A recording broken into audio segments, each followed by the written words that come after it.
Yeah, I really like his physicality. I think the fight scenes are really well choreographed. They seem brutal and real. Like he takes some hits, um, and also like I just think it's a big part of his arc. I mean, because the whole revelation is like who killed his dad, and he starts the movie being like, random criminals killed my dad. I'm gonna go beat the shit out of random criminals. Yeah. And you can see his like fury and his whole like vengeance thing, and it's kind of childish, and they sort of lampshade that, like they're calling him vengeance the whole time, sort of making fun of him about it. And that's what makes the wrap up so frustrating, because like he's supposed to realize that what killed his dad was this system, and he just doesn't get there, does not Mhm. arrive.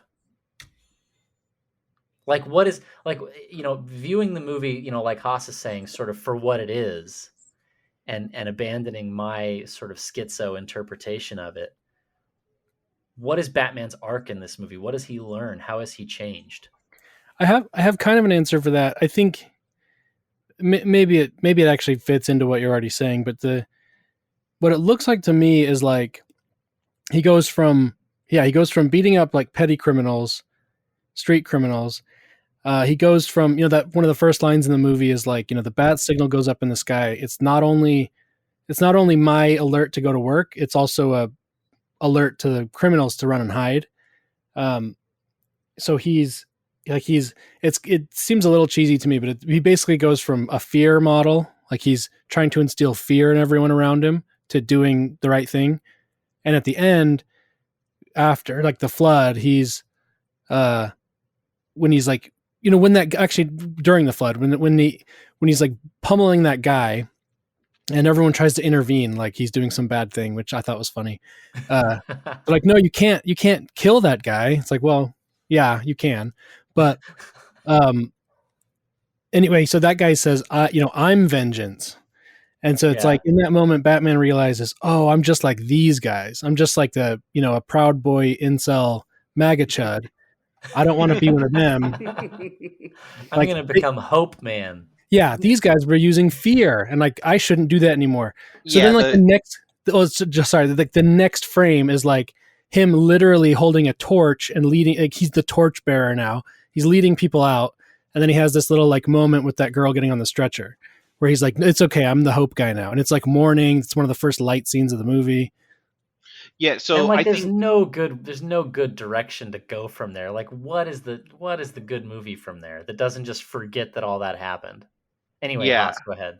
I think the arc is supposed to be, obviously it's kind of explicitly the fear to hope idea, but I think explicitly what he realizes is you can't like kill your way out of this problem. And so at the end of the movie he realizes that you a superhero has to do some saving of people and some helping. So like he like part of the arc is he's kind of uninterested in his family's fortune and just wants to beat up the dudes. And so what ends up changing in him is he's like, yeah, we're not going to save the world by just killing every bad guy because they're just going to keep coming. And on the idea of saving, I hope in the next one, he's a youth minister and turned his life over to saving souls. Okay, can I talk about that? Yeah, go for it. Um, there is a arc in this. So first of all, did you guys notice how wet the movie was? Oh yeah. It's Yeah, very super wet. wet. Yeah. And then there's also a big symbolism with the water going on. So he's always wet.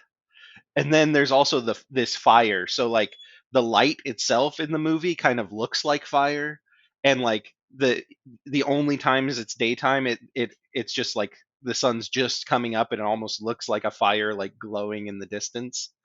And then there's obviously like the car chase scene where he's upside down and there's the fire and the rain at the same time.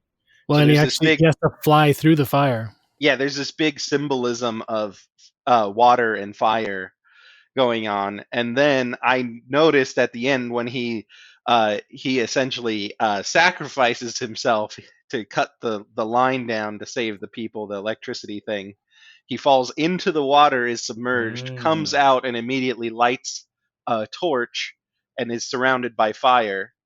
It's a baptism of Batman. That's what this movie could be called, the baptism of Batman. I just got to say, I mean, this show is free, guys. Like, this is good stuff, and I'm not charging anything. So, yeah, there's a lot of yin yang here. There's a lot of symbolism where Batman is the water and the fire, and yeah. So anyway, it's the baptism of Batman, baptized with the Holy Ghost.